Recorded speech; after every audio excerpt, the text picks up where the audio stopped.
আমি মিতালি দে, বিকেপাল থেকে এসেছি, ডক্টর অমিতাভ মণ্ডল। আমি আমার মাকে দেখাতে নিয়ে এসেছিলাম। মাকে ওষুধ দিয়ে প্রথম দিন ছেড়ে দ্বিতীয় দিন মার দাঁত তোলা হয়েছে।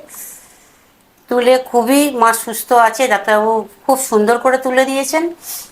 একটা দাঁত তুলে লোকে অসুস্থ হয়ে পড়ে, একসঙ্গে 3টে দাঁত তোলা হয়েছে। মায়ের সমস্ত মাড়ি নষ্ট হয়ে গেছিলো 3টে দাঁতের গোড়াই পুজ রক্ত জমে, সেগুলো উনি ওয়াশ করে এত সুন্দর করে তুলে দিয়েছেন এই বয়সে।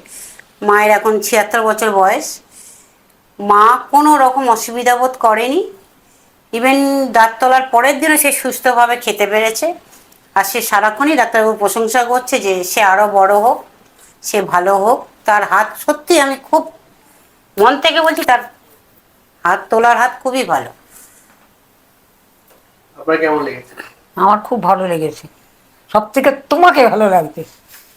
তারপরে তোমার ব্যবহার সব দিকেই তোমার ভালো। তোলার কাজ। তার তোলার তুমি তুলেছো খুব সুন্দর। আমি কোনো তোমার মানে হাতে তো- অনুভব করতে পারিনি যে এত সুন্দর দাঁত তুলবে। আরও অন্যান্য জায়গায় তুলেছি, কিন্তু খুব কষ্ট পেয়েছি। একবার তো দাঁত গোড়াটা রয়ে গেল, তো আমাকে ছেড়ে দিয়েছে। তুমি ডাক্তারের কথা তারপরে তুমি যে তুলেছেন মানে এত বুঝতেও সুন্দর পারবে। তুলেছো, আমি বুঝতেই পারিনি। আর খুব সুন্দর তুলেছো।